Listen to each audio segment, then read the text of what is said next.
છે અને ડિસ્કસ કરવા તરફ જઈ રહ્યા છે અને આજનો આપણો ટોપિક છે ગેમેટોજેનેસિસની પ્રોસેસ, એટલે કે જન્યુજનનની પ્રક્રિયા. મુખ્યત્વે જ્યારે વનસ્પતિની અંદર પુષ્પમાં જન્યુજનનની પ્રક્રિયાને ડિસ્કસ કરીએ છીએ ત્યારે બે પાર્ટ છે, એક નર જન્યુજનનની પ્રક્રિયા અને બીજું છે માદા જન્યુજનનની પ્રક્રિયા. લાસ્ટ લેક્ચરની અંદર આપણે જોયું હતું કે નર જન્યુઓ છે એમનું નિર્માણ નર જન્યુ ધારણ કરતી હોય એવી સંરચના એટલે કે પુંકેસરની અંદર જોવા મળે છે, બરાબર. એટલે કે આખી પ્રક્રિયા જે છે એ આપણને પુંકેસરના પરાગાશયની અંદર લઘુબીજાણુજનક પેશી જે છે એમની અંદર થતી જોવા મળે છે, બરાબર. તો આજે આપણે એ ટોપિક જે છે એને થોડો ડિટેલમાં જોવાના છે.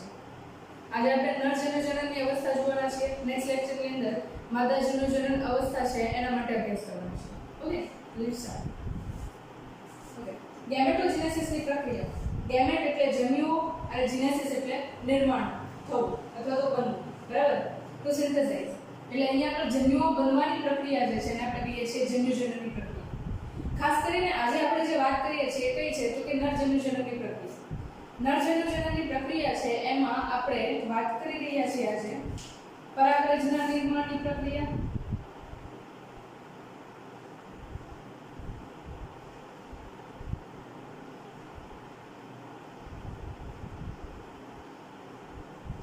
અને બીજું જે છે એ આપણે જોઈએ છીએ નર જન્યુના નિર્માણની પ્રક્રિયા.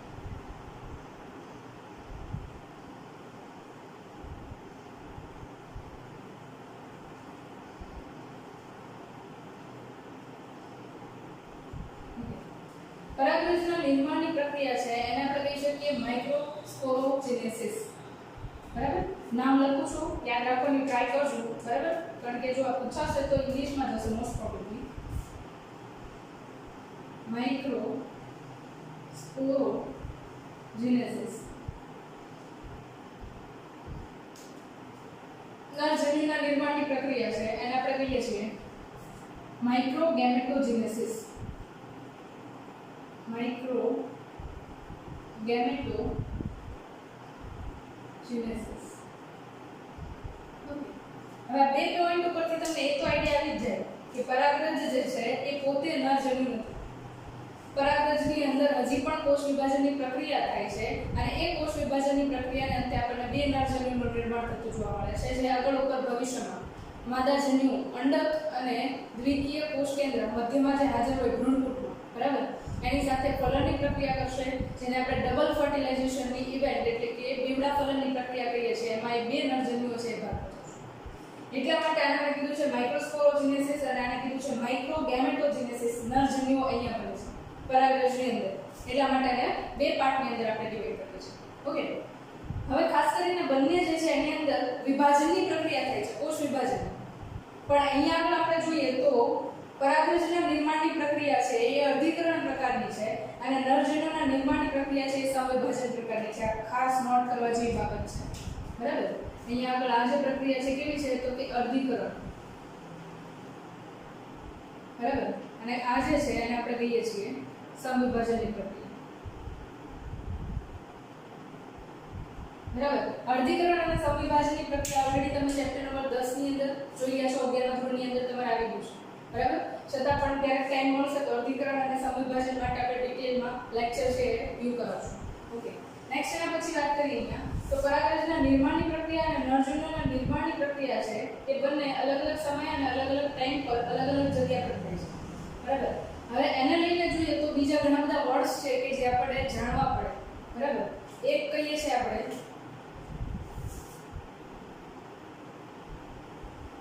લઘુબીજાણુ,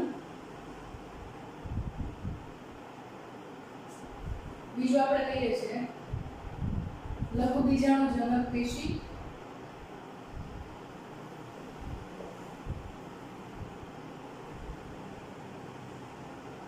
એના પછી આપણે કહીએ છીએ લઘુબીજાણુધાની,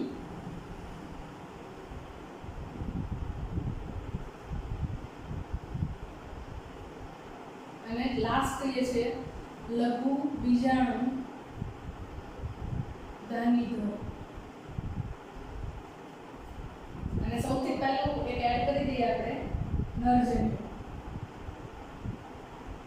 આ બધા જ વર્ડ્સ છે આપણને આઈડિયા હોવો જોઈએ, આપણને આ બધા જ વર્ડ્સ છે એનો મીનિંગ છે ખબર હોવો જોઈએ. સ્પેશિયલી આપણે કયા કેસ ઉપર અથવા તો ફ્લાવરના કયા પાર્ટની અંદર આપણે આ વર્ડ્સ છે 5 વર્ડ્સ છે એને યુઝ કરીએ છીએ ખાસ કરીને બરાબર. ઓકે, સૌથી પહેલા વાત કરીએ આપણે લઘુ બીજાણુ ધાનીધર. લાસ્ટ લેક્ચરની અંદર તમને યાદ હોય તો આપણે નરજન્યુજનક અવસ્થા છે એના માટે જે કોઈ પણ સ્ટ્રક્ચર રિસ્પોન્સિબલ છે એનું બંધારણ છે ડિટેલમાં સ્ટડી કર્યું, સંરચના જોઈ હતી, પુંકેસરની સંરચના. તો પુંકેસર જે છે એનો આર્ચર લઈએ તો એની અંદર તમે 4 કોર્નર ઉપર જોયું હતું કે લઘુ બીજાણુજનક પેશી હતી. તો એને ધારણ કોણ કરે છે? પુંકેસર ધારણ કરે છે. તો હું એવું કહી શકું કે અહીંયા લઘુ બીજાણુ ધાનીધર છે એ પુંકેસર છે. બરાબર. તો અહીંયા આગળ જે આપણો પુંકેસર છે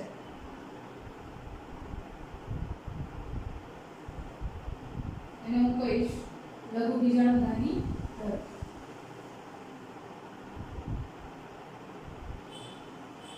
આ જે છે લઘુ બીજાણુ ધાનીધર છે. તો હવે લઘુ બીજાણુ ધાની તમને યાદ છે બરાબર.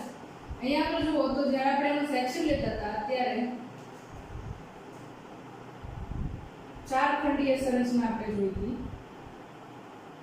અને 4 ખંડીય સંરચના જે છે એમાં 4 કોર્નર ઉપર આપણે જોયેલું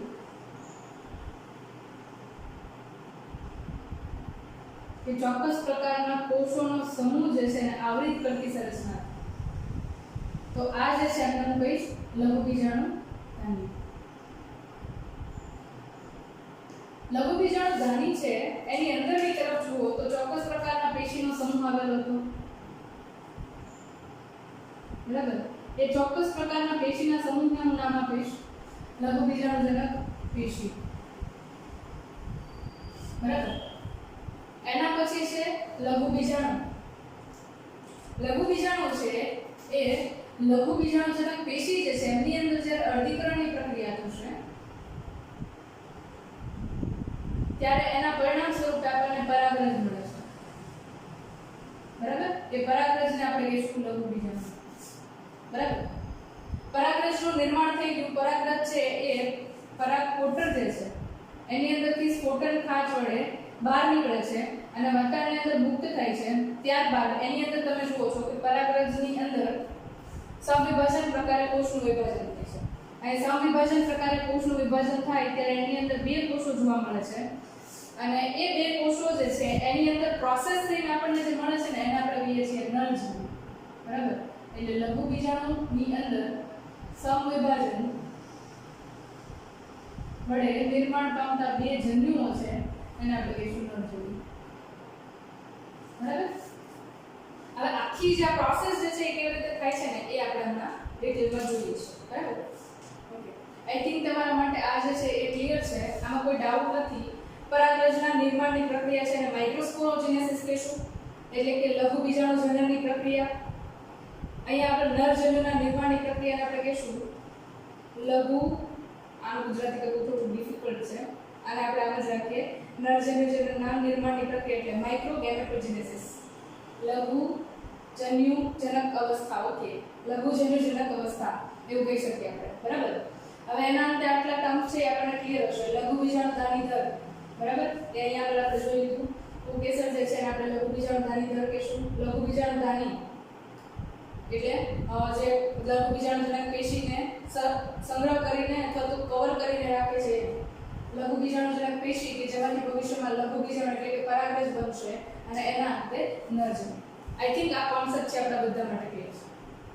ઓકે, હવે જ્યારે આપણે વાત કરીએ છીએ લઘુ બીજાણુજનનની પ્રક્રિયા માઇક્રોસ્પોરોજેનેસિસની પ્રોસેસ ત્યારે એને થોડા બેઝમાંથી લીધી. તમને યાદ હશે કે પુષ્પ જે છે એ કલિકા અવસ્થામાં હોય બરાબર. બર્ડ કન્ડિશનની અંદર પુષ્પ છે એ પ્રેઝન્ટ હોય ત્યારે એ પુષ્પ જે છે એની અંદર બધા જ અલગ અલગ ભાગ છે એ ડેવલપ થતા હોય. પણ ખાસ આજે આપણે ટાર્ગેટ તરીકે છે એ છે પુંકેસર જે હજી ડેવલપ થાય છે, મેચ્યોર નથી, તે પુખ્ત નથી બન્યા એ. હવે જે આ પુંકેસર છે એની સંરચનાની અંદર જોઈએ ને તો આપણે જોઈએ છીએ કે આ ધારો કે ડેવલપ થતું એવા પ્રકારનું પુંકેસરનો ભાગ છે.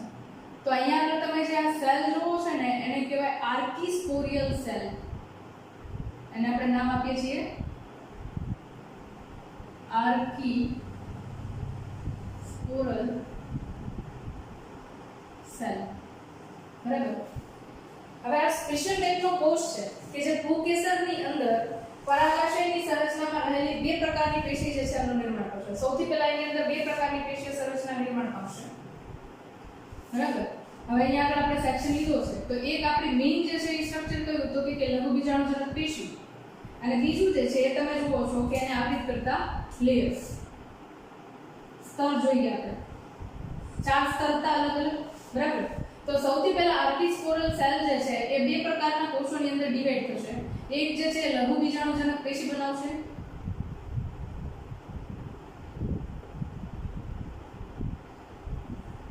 અને ત્યારબાદ બીજો જે કોષ છે એ અહીંયા આગળ આપણને પરાગાશય જે છે એના અંદર 4 સ્તર જે છે એમનું નિર્માણ કરતો જોવા મળશે. બરાબર. લઘુ બીજાણુજનક પેશી માટે જે કોષ અહીંયા આગળ આપણે જોઈએ છે, બરાબર, એ સતત સમવિભાજન કરશે.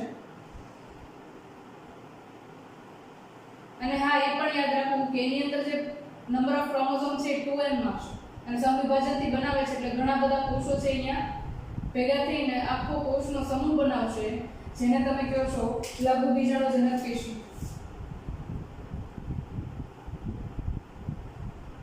જે અહીંયા ટેક્સ્ટના ફોર્મની અંદર મેં ડ્રો કરેલું છે એ જ છે, બીજું કંઈ નવું નથી. બરાબર. અને બાકી રહેતો જે આ કોષનો સમૂહ છે, બરાબર, એમાં પણ કોષ છે એક જ પ્રકારનો છે. ધીરે ધીરે કરતા એ 4 અલગ અલગ પ્રકારના કોષોની અંદર વિભેદિત થશે કાર્ય કરવા માટે. આપણે જોયું કે 4 અલગ અલગ પ્રકારના કોષો છે તો એ સ્તર બનાવતા હતા. સૌથી અંદરનો તો એને કીધું તો આપણે ટેપેટમ, તમને રંગ યાદ હોય તો ટેપેટમના કોષો છે એ સૌથી પહેલું સ્તર બનાવતા હતા લઘુ બીજાણુજનક પેશી છે એની ફરતે. એના પછીનું બીજું લેયર જે છે એને આપણે કહેતા હતા મિડલ લેયર. મધ્ય સ્તરના કોષો છે એ નિર્માણ પામશે કાર્યને અનુલક્ષીને. એના પછી ત્રીજું સ્તર છે એને આપણે કહેતા હતા સ્ફુટી સ્તર. બરાબર. તો એ સ્ફુટી સ્તર જે છે એ નિર્માણ પામશે. અને ચોથું સ્તર જે છે ને એને આપણે કહેશું નહીં, કારણ કે ઓલરેડી ચોથું સ્તર છે એપિડર્મિસ સ્વરૂપે અહીંયા આગળ હાજર જ છે. અધિસ્તર એટલે ઓલરેડી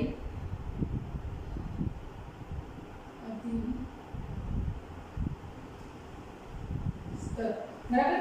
એટલે ઓલરેડી અહીંયા આગળ જુઓ તો એ 4 લેયર બની ગયા અને લઘુ બીજાણુજનક પેશી બની ગઈ. અને અહીંયા આગળ મને મિડલમાં મળી ગયા કયા હતા તો કે લઘુ બીજાણુજનક પેશીના કોષો, લઘુ બીજાણુજનક પેશીના કોષો. અને એમાંનો જે દરેક કોષ જે છે, એમાંનો જે દરેક કોષ છે એને હું કહીશ કોલન મધર સેલ. નામ યાદ રાખજો, કોલન મધર સેલ. એટલે એને ગુજરાતીમાં આપણે કહીએ છીએ પરાગ માતૃકોષ. બરાબર. એને નામ આપીએ છીએ આપણે પરાગ માતૃકોષ. ઓકે.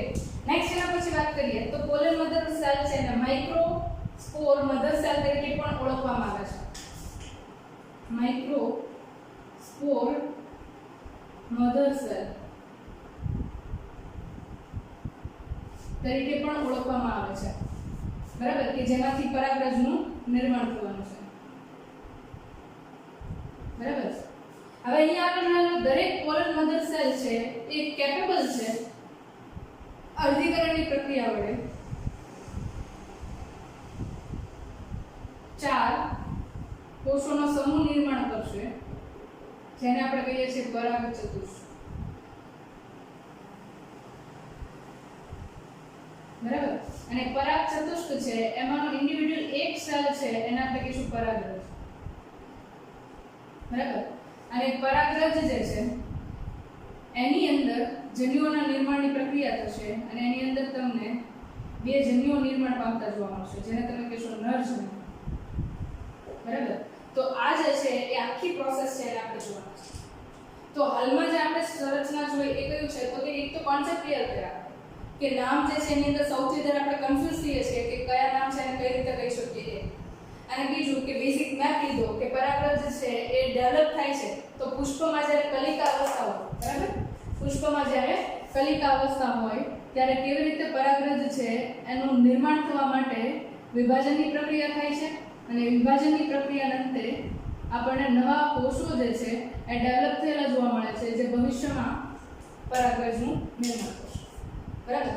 નેક્સ્ટ આગળ આપણે વધીએ તો એની અંદર શું જોવાના છે તો કે પરાગરજના નિર્માણ માટે જે કોષ વિભાજનની પ્રક્રિયા છે એને આપણે સ્ટડી કરીએ છીએ.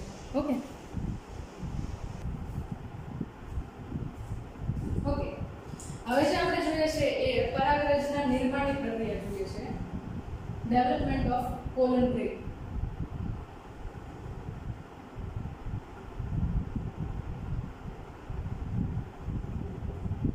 પરાગરજનું નિર્માણ આપણે જોઈએ છે કે લઘુબીજાણુજનક પેશી જે છે ત્યાં આગળ આપણે એક ચોક્કસ પ્રકારના કોષો આવેલા છે જેને કહીએ છીએ આપણે પોલન મધર સેલ.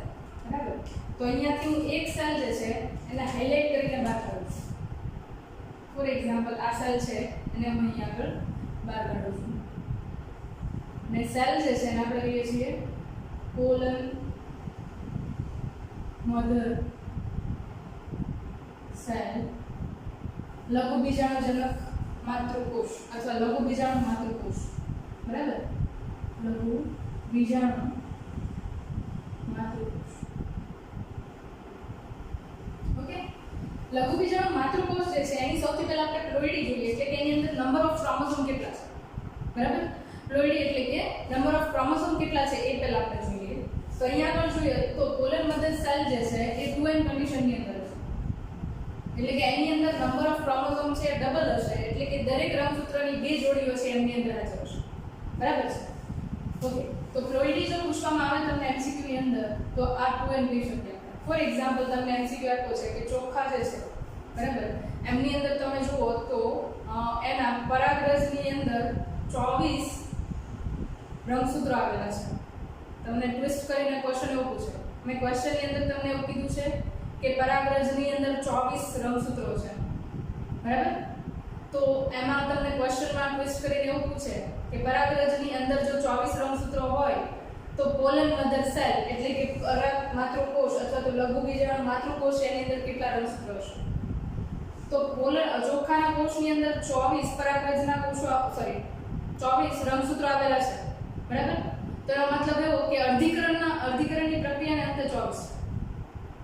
તો અર્ધીકરણ ન થયું હોય એના પહેલા કેટલા હોય તો કે ડબલ હોય ને. બરાબર. 24 ગુણ્યા 2 કરો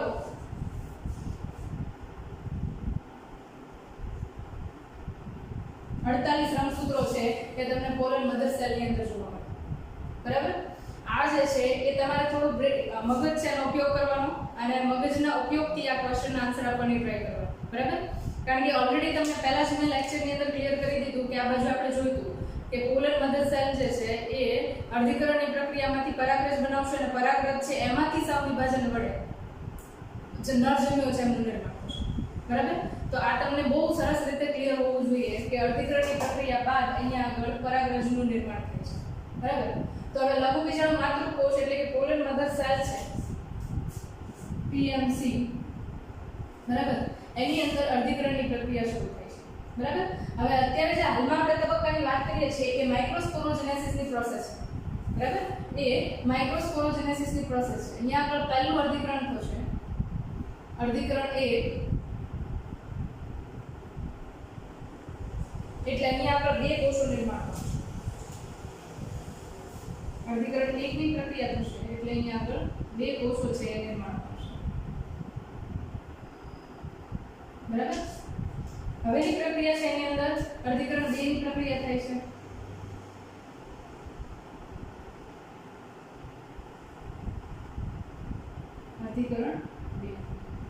અર્ધીકરણ 2 ની પ્રક્રિયા થશે એટલે અહીંયા આગળ આપણને 4 કોષોનું નિર્માણ થતું જોવા મળશે.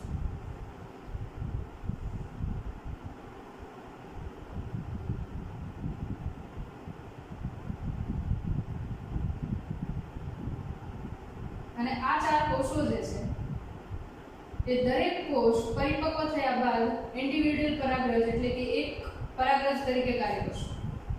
બરાબર. ઓકે હવે અહીંયા આગળ તમે સંરચના જુઓ છો તો કોષો જે છે ને એ બાહ્ય આવરણ એટલે કે બાહ્ય દિવાલ વડે એકબીજા સાથે જોડાયેલા હોય છે. કોષો જે છે એકબીજા સાથે બાહ્ય આવરણ અથવા તો મુખ્ય દિવાલ વડે જોડાયેલા છે. અને આ દિવાલ છે એ કેલોઝની બનેલી હોય છે. કેલોઝ દ્રવ્યની બનેલી હોય છે. ઓકે તો આવા પ્રકારના જે પરાગરજના ચતુષ્ક છે જુઓ તો તમે અંદર 4 કોષો જુઓ છો 1 2 3 અને 4. તો આવા પરાગરજના 4 કોષો જે છે એ એકબીજા સાથે ગોઠવાયેલા છે જેને તમે કહેશો પરાગ ચતુષ્ક. પરાગ ચતુષ્ક, બરાબર. અથવા એને કહેવાય છે પોલન ટેટ્રાડ, બરાબર. તો આ પરાગ ચતુષ્કની પ્રક્રિયા છે એ કેવી રીતે થાય એ તમે જોજો. હવે કેલોસ જે છે એને તોડવું પડશે, બરાબર. ખાસ કરીને પરાગરજ છે એમની અંદર નિર્જલીકરણની પ્રક્રિયા થશે, બરાબર. નિર્જલીકરણની પ્રક્રિયા થશે એટલે અહીંયા આગળ તમને યાદ હોય તો જે લાસ્ટ લેક્ચર હતો, બરાબર, એની અંદર આપણે જોયું કે પોષક સ્તરના કોષો જે છે ને અમુક ચોક્કસ કાર્યો કરતા હતા. એમાંનું એક કાર્ય જે છે ને સૌથી અગત્યનું એક કેલોસ ઉત્સેચક ઉત્પન્ન કરે છે, અથવા તો કોઈ કેલેસ ઉત્સેચક છે એ ઉત્પન્ન કરે છે. કેલેસ ઉત્સેચક જે છે, હવે બીજું મેં તમને એ પણ વાત કરેલી કે તમે જોયું હતું કે લઘુબીજાણુજનક પેશી છે, બરાબર, એમની ઉપર જે ટેપેટમનું લેયર છે એટલે કે પોષક સ્તરનું જે આવરણ છે એ પોતાની અંતસ્થ દિવાલ છે એને તોડી નાખે છે અને એની અંદર જેટલું પણ મટીરીયલ છે, બરાબર, એ બધું જ મટીરીયલ છે એ પોતે પરાગરજ જે બને છે એની અંદર મુક્ત કરી દે છે. અને એ મટીરીયલની અંદર એક સૌથી અગત્યનો ઉત્સેચક હોય છે જેને કહીએ છીએ આપણે કેલેસ ઉત્સેચક હોય છે. જ્યારે પરાગરજ પરિપક્વ થવાના આરે આવી જાય, બરાબર, ફોર એક્ઝામ્પલ આ રેડ ડોટ છે કેલેસ ઉત્સેચક છે અને અહીંયા આગળ તમે જે બ્લુ કલરના ડોટ્સ જોવો છો એ પોલન ટેટ્રાડ છે, બરાબર. તો પરાગરજ જે છે એ પરિપક્વ થઈ જાય છે અને પોતે વાતાવરણની અંદર મુક્ત થવા માટે સક્રિય બની જાય છે. ત્યારે પોષક સ્તરના કોષો, ટેપેટમના કોષો જે છે એની અંદર રહેલું બધું જ દ્રવ્ય છે એ પરાગરજની ઉપર ખાલી કરશે, બરાબર. સૌથી પહેલા કેલેસ ઉત્સેચક જે છે એ પોતે પ્રક્રિયા કરશે અને અહીંયાથી જે આ લેયર છે, બરાબર, એને રિમૂવ કરશે. જે કેલોસ પેશીનું બનેલું લેયર હતું અથવા તો આવરણ જે હતું, પેશી તો નહીં કહીએ કારણ કે આ પોતે કોષીય સંરચના છે, બરાબર. તો એમને કેલેસ ઉત્સેચક છે એમની મદદથી દૂર કરવામાં આવશે. યાદ રાખજો કેલેસ ઉત્સેચક છે એ પોષક સ્તરના કોષો વડે નિર્માણ કરવામાં આવે છે. ઓકે, હવે નિર્જલીકરણની પ્રક્રિયા થશે. નિર્જલીકરણની પ્રક્રિયા થશે એટલે અહીંયા આગળ આ ચારે ચાર પરાગરજ છે એકબીજાથી મુક્ત થઈ જશે અને ઇન્ડિવિડ્યુઅલી પોતે ડેવલપ થવાનું શરૂ કરશે અથવા તો મેચ્યોર થવાનું શરૂ કરશે. હવે એની અંદર તમે જુઓ તો મોટા ભાગે પરાગરજ જે છે એની પ્લોઇડી પહેલા ડિસ્કસ કરી લઈએ આપણે. તમને સામાન્ય રીતે યાદ છે કે અર્ધીકરણની પ્રક્રિયા છે અને રિડક્શન ડિવિઝન પણ કહેવાય છે. શું કહીએ છીએ આપણે? રિડક્શન ડિવિઝન એટલે કે અવનત વિભાજન.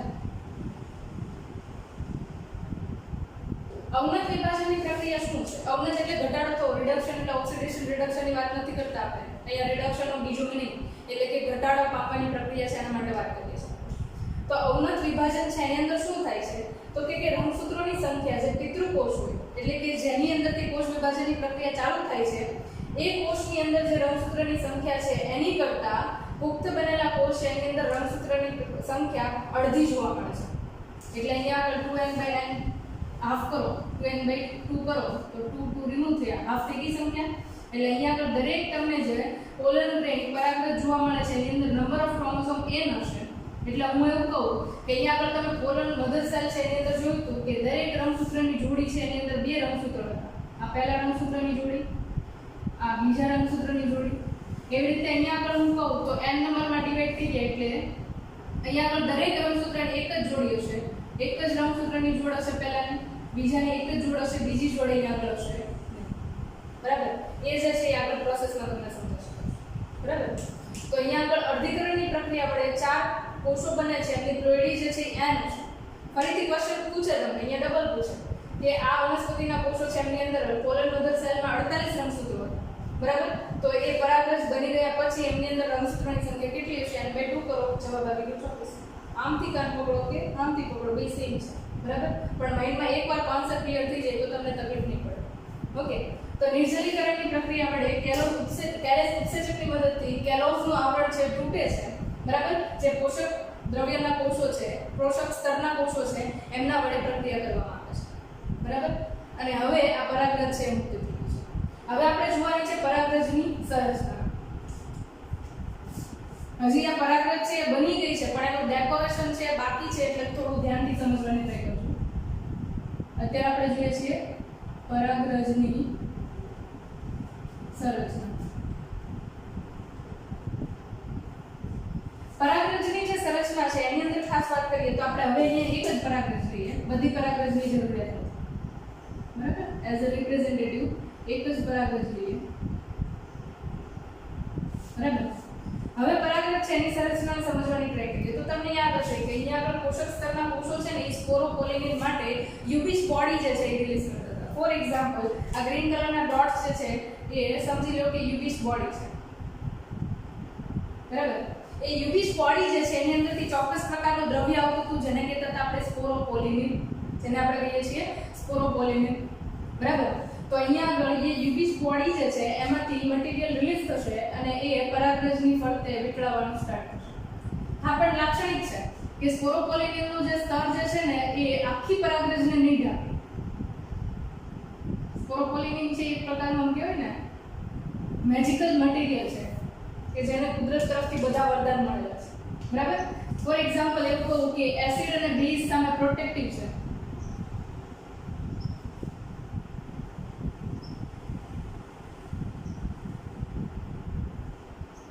એટલે તમે એસિડ અને બેઝ છે એ પરાગરજની ઉપર આમ આપશો તો એને કઈ જાજો ફેર નહીં પડે, બરાબર? કારણ કે એની ઉપર સ્પોરોપોલિનિનનું આવરણ. બીજું કહું તો એની અંદર તમે ઉત્સેચકો આપશો,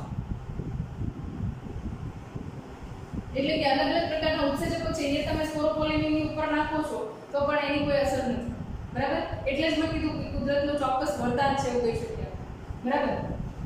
ઓકે, તો અહીંયા આગળ તમે આ સ્પેશિયલ કેરેક્ટર છે એ એની અંદર જોઈ શકો. પણ જે ક્વેશ્ચન થાય જો સ્પોરોપોલિનિન છે એ આખા પરાગરજની ફરતે આવી ગયું હોય તો પરાગનલિકાનો વિકાસ કેવી રીતે થાય અને નરજન્યુ છે એ સ્ત્રી કેસરની અંદર માદાજન્યુ સુધી કેવી રીતે પહોંચે, બરાબર?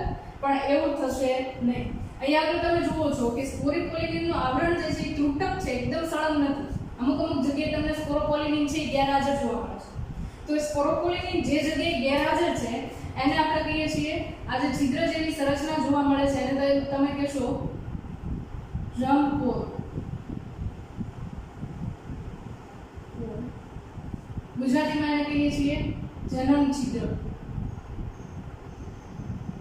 તમને ક્વેશ્ચન પૂછાઈ શકે કે પરાગરજ છે એમની અંદર જનન છિદ્ર કોને કહેવાય? તો જે જગ્યાએ સ્પોરોપોલિનિનનું આવરણ ત્રુટક છે એને આપણે શું કહીએ છીએ? જનન છિદ્ર, બરાબર? અને જનન છિદ્રનું મુખ્ય કાર્ય શું છે? તો કે ફ્યુચરમાં જ્યારે ફલનની પ્રક્રિયા માટે પરાગરજ છે એ સ્ત્રીકેસર ઉપર સ્થાપિત થાય છે ત્યારે પરાગરજ છે એમને પરાગનલિકાનો વિકાસ કરવા માટે એ જનન છિદ્ર છે એ સૌથી મહત્વનું છે.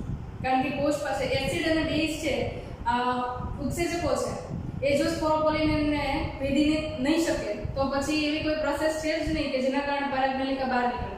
એટલે પોતાના સેફ ઝોન તરીકે ત્યાં આગળ એમણે જનન છિદ્રનું નિર્માણ કર્યું કે જે આગળ સ્પોરોપોલિનિનનું લેયર છે એ એબ્સન્ટ છે. ઓકે, નેક્સ્ટ આપણે વાત કરીએ તો આ જે છે એમાં પરાગરજ વડે આ જે બહારની બાજુએ મટીરીયલનું નામ તો લખ્યું જ નહીં કે જેનાથી કુદરતે વરદાન આપ્યું છે પરાગરજને, બરાબર? કહીએ છીએ એને આપણે સ્પોરોપોલિનિન, બરાબર? આ સ્પોરોપોલિનિન વડે જે આવરણ બને છે ને એને આપણે કહીએ છીએ બાહ્ય આવરણ. પરાગરજની અંદર બે આવરણ છે, એક છે એને કહીએ છીએ આપણે બાહ્ય આવરણ, ઇંગ્લિશમાં કહેવાય છે એને એક્ઝિન અથવા તો એક્ઝાઇન, બરાબર? બીજું જે આવરણ છે એ અહીંયા તમને જોવા મળે છે એ છે અંતઃ આવરણ છે,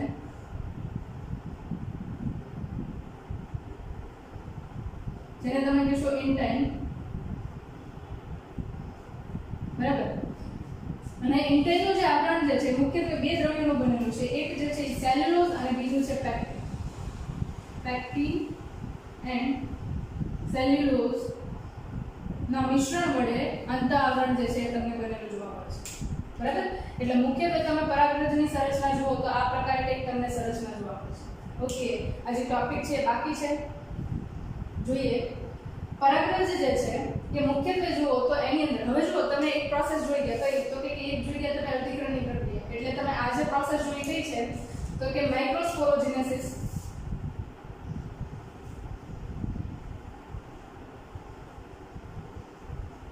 એટલે કે લઘુ બીજાણુજનનની પ્રક્રિયા, પરાગરજના નિર્માણની પ્રક્રિયા. હવે બીજી જે પ્રક્રિયા છે એ આપણે જોવાની છે એ મહાબીજાણુજનનની પ્રક્રિયા. સોરી, મહાબીજાણુજનન નહીં આવે કારણ કે એ તો સ્ત્રી કેસરની અંદર થશે. આપણે જે વાત કરવાની છે એ માઇક્રોગેમેટોજેનેસિસની વાત કરવાની છે. માઇક્રોગેમેટોજેનેસિસ.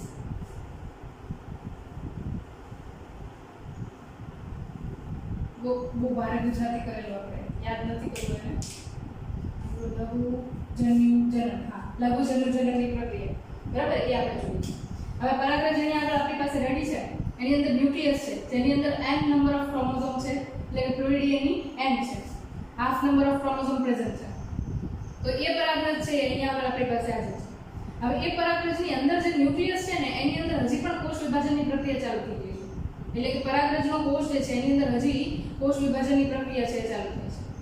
અને બે કોષો જે છે એ ત્રાકતંતુના નિર્માણ વડે એકબીજાથી છૂટા પડે છે.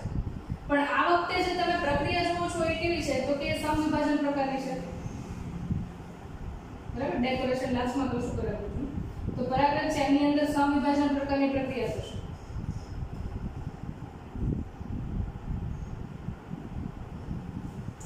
હવે એ સમવિભાજનની પ્રક્રિયા વડે તમે જોશો તો એની અંદર તમને બે કોષોનું નિર્માણ થયેલું જોવા મળશે.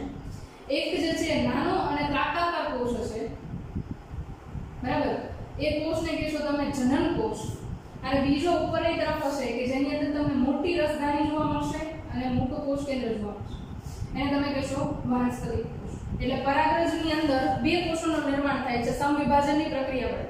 બરાબર, તો એ બંને કોષો જે છે એને નામ આપી આપણે. એકને કહેશો આપણે વાનસ્પતિક કોષ એટલે કે વેજીટેટિવ સેલ, અને બીજો છે એમને કહેશો આપણે જનરેટિવ સેલ એટલે કે જનન કોષ. બરાબર, વાનસ્પતિક કોષ અને જનન કોષ આ બે કોષો છે એમનું નિર્માણ થાય છે. હવે આ તબક્કે જે અવસ્થા છે ને એને આપણે પરાગરજની દ્વિકોષીય અવસ્થા કહીએ છીએ. દ્વિકોષીય અવસ્થા. મોટા ભાગે શું બને કે પરાગરજ છે દ્વિકોષીય. મોટા ભાગે તમે આવૃત બીજધારી વનસ્પતિ છે એની અંદર જુઓ. બરાબર, તો એની અંદર તમને 60% કેસીસ ની અંદર એવું જોવા મળે કે દ્વિકોષીય અવસ્થાની અંદર પરાગરજ છે એ સ્ફોટન કાચની અંદરથી મુક્ત થાય અને વાતાવરણની અંદર પરાગરજ છે મુક્ત થઈ ગયું. બરાબર, બાકીની પ્રોસેસ જે છે એ પરાગાશર ઉપર સ્થાપિત થાય પછી થાય. અને ઘણી બધી વનસ્પતિ છે એની અંદર ત્રિકોષીય અવસ્થાએ તમને પરાગરજ મુક્ત થતી જોવા મળે છે. 3 સેલ સ્ટેજ. બરાબર, એ 3 સેલ સ્ટેજ કેવી રીતે આવે છે એ પાછું આપણે જોઈએ.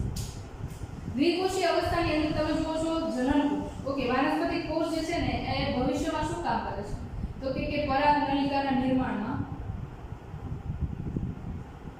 ભાગ ભજવશે. બરાબર, જ્યારે જનન કોષ જે છે એ બે નર જનનનું નિર્માણ કરશે. ફરીથી અહીંયા જે પ્રક્રિયા થશે એ સમવિભાજન છે. બરાબર, એટલે જનન કોષની અંદર હજી પણ સમવિભાજનની પ્રક્રિયા થાય છે અને એના વડે તમને અહીંયા આગળ પરાગરજની અંદર બે નર જનનનું નિર્માણ થતું જોવા મળે છે. અને વાનસ્પતિક કોષ છે એ પણ હાજર હશે રસધાની સાથે. બરાબર, તો અહીંયા આગળ તમે જુઓ તો મુખ્યત્વે 3 કોષો જોયા હતા. બરાબર, એક જે છે એ વાનસ્પતિક કોષ,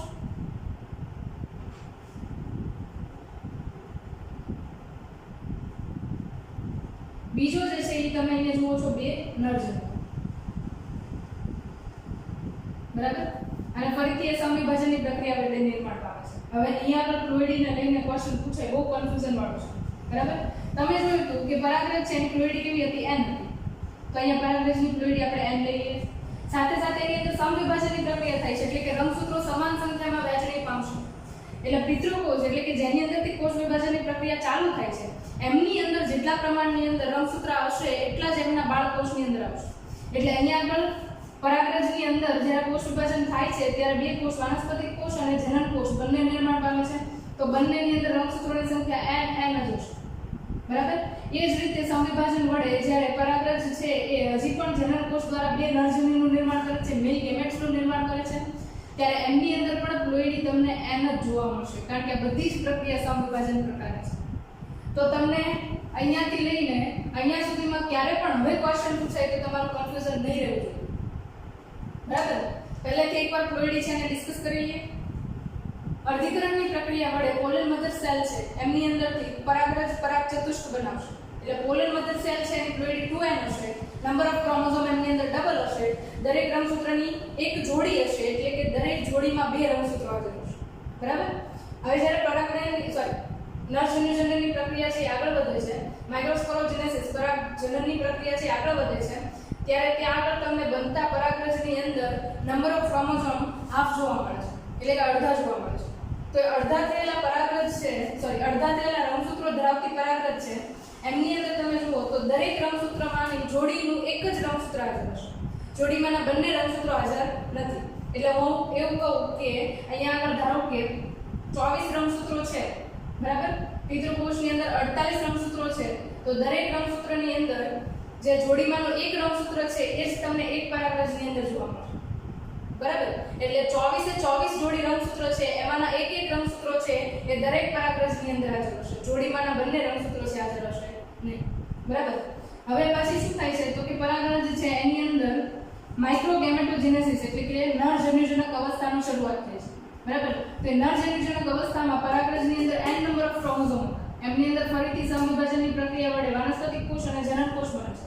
હવે આ પ્રક્રિયા સમવિભાજનની છે એટલે અહીંયા આગળ જે નિર્માણ પામતા નરજન્યુઓ છે એ હંમેશા કેવા હશે તો કે n કારણ કે સમવિભાજન છે સમાન રીતે રંગસૂત્રોની વહેંચણી થશે, એની અંદર અર્ધીકરણની પ્રક્રિયા રિડક્શન ડિવિઝન થતું નથી. બરાબર? આઈ થિંક આટલો ટોપિક જે છે તમારા માટે ક્લિયર છે.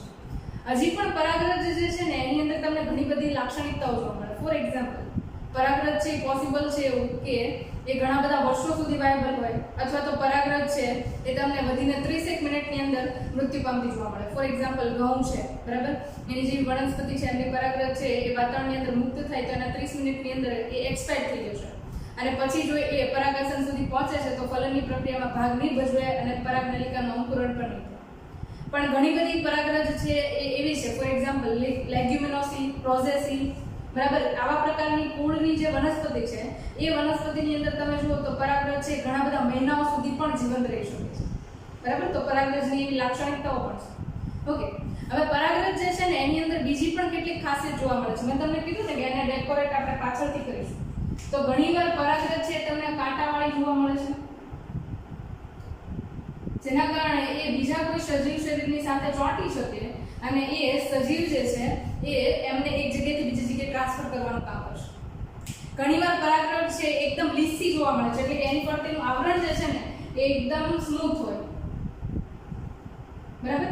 અને સ્મૂથ આવરણના કારણે એ પોતે હવામાં હલકી પણ બને છે, ક્યાંય પણ અટકતી નથી અને હવાના માધ્યમ દ્વારા એક જગ્યાએથી બીજી જગ્યાએ ટ્રાન્સફર થઈ શકે છે. આવી ઘણી બધી અલગ અલગ પ્રકારની પરાગરજ છે એમના અનુકૂલન જોવા મળશે. જેવા પ્રકારની જાતિ, જેવા પ્રકારનું પર્યાવરણને લઈને અનુકૂલન, એવા પ્રકારની પરાગરજ છે એ તમને અહીંયા આગળ વિકાસ પામતી જોવા મળશે. બરાબર? હવે ઘણીવાર આપણે જોઈએ છીએ કે પરાગરજ છે કીટકો વડે એક જગ્યાએથી બીજી જગ્યાએ ટ્રાન્સફર થાય છે. તો કીટક છે એક જગ્યાએથી બીજી જગ્યાએ ટ્રાન્સફર કરે છે તો એનો મીનિંગ એવો નથી કે કીટક જે છે એને પરાગરજને ટ્રાન્સફર કરવામાં મજા આવે છે. ના, પરાગરજને જ્યારે એ એક જગ્યાએથી બીજી જગ્યાએ ટ્રાન્સફર કરે છે ત્યારે એની અંદરથી ઘણીવાર એવું બનતું હોય, આપણે મધુરસનું નામ સાંભળ્યું છે, તો પુષ્પના ભાગો છે એમની અંદર મધુરસ હાજર હોય છે અને એ રસ જે છે એ હનીબી ફોર એક્ઝામ્પલ મધના ઉત્પાદનમાં હની પ્રોડક્શનની અંદર યુઝ કરે છે. એટલે મતલબમાં એને કંઈક મળે છે તો એ એક જગ્યાએથી બીજી જગ્યાએ ટ્રાન્સફર કરે છે, નહીંતર નહીં. તો પરાગરજ છે ઘણી બધી વાર તમે જુઓ તો સ્વાદમાં, ખાવામાં આપણને મીઠી લાગે, બરાબર? ઘણો સ્વાદ હોય એનો, તો એ પરાગરજ છે એને ઘણી બધી વાર આપણે પણ યુઝમાં લઈએ છીએ. ફોર એક્ઝામ્પલ ફોરેન કન્ટ્રીઝની અંદર બહુ બધું ટ્રેન્ડ છે કે એનો અલગ અલગ પ્રકારની કોસ્મેટિક્સ બનાવવામાં યુઝ થાય છે, અથવા તો એનો યુઝ છે એ સિરપ કે ટેબ્લેટ બનાવવામાં થાય છે, જેના કારણે એથ્લીટ્સ જે છે એમની શું કહેવાય કેપેસિટી બૂસ્ટ થાય, સ્ટેમિના બૂસ્ટ થાય. એવા એમ્સની અંદર પણ પરાગરજ છે એમને મોડિફાઈડ કરવામાં આવે છે અને અલગ અલગ રીતે યુઝ કરવામાં આવે છે. બરાબર? હવે સ્પોરોપોલિનનું આવરણ જે છે એ પરાગરજની અંદર એક બહુ અગત્યનો ભાગ ભજવે છે અને આપણા માટે ક્લાસિફિકેશન, વર્ગીકરણની પ્રક્રિયા છે એમાં પણ મદદરૂપ થાય છે.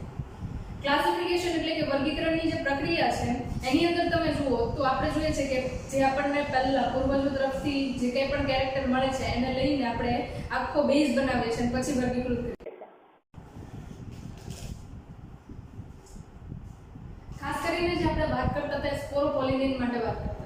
બરાબર. ક્લાસિફિકેશનને લઈને વાત કરતા હતા. તો ક્લાસિફિકેશન જે છે એની અંદર આપણે જોયું છે ઘણા બધા ટાઈમથી આપણને જે અશ્મિઓ મળે છે એ અશ્મિઓ છે. અશ્મિ એટલે બીજું કાંઈ નહીં પણ ઘણા બધા વર્ષો જૂની કોઈ પણ જીવંત વસ્તુ જે છે બરાબર એ પૃથ્વીના પેટાળની અંદર અંદર લેયર્સ બનતા જાય જેના કારણે જતું રહે છે અને જ્યારે આપણે ખોદકામ કરીએ અને પાછું મળે ત્યારે આપણે એને અશ્મિ તરીકે ઓળખીએ છીએ. બરાબર. તમે અશ્મિ બળતણ નામ સાંભળ્યું છે. જ્યારે આ જીવંત સજીવો છે એકદમ કોવાય છે અને એમાંથી મટીરિયલ બને છે અને અશ્મિ બળતણ કહીએ છીએ. ગેસ, પેટ્રોલ, ડીઝલ વગેરે વગેરે. બરાબર. તો એમાં ઘણીવાર દહનની પ્રક્રિયા નથી થતી અને એ આપણને ફોસિલ્સ એટલે અશ્મિ સ્વરૂપે બહાર મળે છે. જે આપણને આપણા પૂર્વજો છે એ કેવા હતા એની માહિતી આપે છે કે ભૂતકાળની અંદર વનસ્પતિ, પ્રાણી એ એવા કોઈ પણ કેરેક્ટર્સ છે એના વિશે માહિતી આપે છે. જેનો ઉપયોગ કરીને આપણે પૃથ્વીનો ઇતિહાસ અથવા તો વર્ગીકરણની પ્રક્રિયા છે એને અભ્યાસમાં લઈએ છીએ. બરાબર. તો એ સ્પોરોપોલિનિંગ જે છે એ પણ પરાગરજને અશ્મિ તરીકે જાળવી રાખવા માટેનું મહત્વનું કામ કરે છે. કારણ કે અગાઉ આપણે વાત કરી ને કે પરાગરજ છે એ એસિડ, બેઝ, ઉત્સેચકો વડે વિઘટિત થઈ શકતું નથી. એટલે ઘણી બધી વાર તમે ટેક્સ્ટ બુકમાં જોશો ફોટોગ્રાફ્સ આપેલા છે અશ્મિ તરીકે જે આપણને પરાગરજ ભૂતકાળમાં દફનાઈ ગઈ છે અંદર એ મળી આવે છે. એના પછી વાત કરીએ તો ઘણી બધી વાર પરાગરજ જે છે એ પોતે અલગ અલગ રીતે સંવર્ધનની પ્રયુક્તિ છે એની અંદર પણ યુઝ કરવામાં આવે છે. સંવર્ધનની પ્રયુક્તિ એટલે શું? તો કે ફોર એક્ઝામ્પલ અમુક સ્પીસીસ જે છે એ પૃથ્વી ઉપરથી લુપ્ત થઈ ગઈ છે. તો એ સ્પીસીસ જે છે એની પરાગરજ છે, જાતિ જે છે એમની પરાગરજ છે એને આપણે સ્ટોર કરીને રાખી શકીએ છીએ. લિક્વિડ નાઇટ્રોજન, પ્રવાહી નાઇટ્રોજન કે જેનું ટેમ્પરેચર -196 ડિગ્રી જેટલું ટેમ્પરેચર હોય છે. -196 ડિગ્રી સેન્ટીગ્રેડ જેટલું એમનું ટેમ્પરેચર હોય છે. બરાબર. તો એ -196 ડિગ્રી સેન્ટીગ્રેડ જેટલું ટેમ્પરેચર છે એની અંદર આપણે પરાગરજને સ્ટોર કરીએ છીએ અને એ પરાગરજ છે એને આપણે જોઈએ છીએ. જ્યારે આપણને જરૂરિયાત ફ્યુચરમાં આવે ત્યારે એ પરાગરજ છે એને યુઝ કરીને આપણે ફરીથી નવા પ્લાન્ટ છે યુઝ કરી શકીએ છીએ, બનાવી શકીએ છીએ. બરાબર. એટલે પરાગરજ છે એને સંવર્ધનની પ્રયુક્તિની અંદર પણ યુઝ કરવામાં આવે છે. બરાબર. તો આ જે ટોટલ તમે જુઓ તો પરાગરજને લઈને અથવા તો નરજન્યુજનન અવસ્થાને લઈને હવે મને લાગે આ લેક્ચરને લઈને તમને કોઈ ડાઉટ્સ નહીં. છતાં પણ તમને જો કોઈ પણ ડાઉટ્સ રહે છે તો તમે કમેન્ટ બોક્સની અંદર કમેન્ટ કરી શકો છો અને એને રિલેટેડ જે કંઈ પણ આન્સર હશે કે પછી વિડીયો બનાવવાની જરૂરિયાત લાગતી હશે એ હું પાછા તમને રિવ્યૂ કરીને આપીશ. ઓકે. તો આ જે છે નરજન્યુજનન અવસ્થા છે પૂરી થઈ ગઈ. નેક્સ્ટ લેક્ચરની અંદર આપણે માદા જન્યુજનન જે છે એનો અભ્યાસ કરશું એટલે કે સ્ત્રીકેસરનો અભ્યાસ કરશું અને એના પછી આપણે ડિટેલ સ્ટડી કરશું માદા જન્યુજનન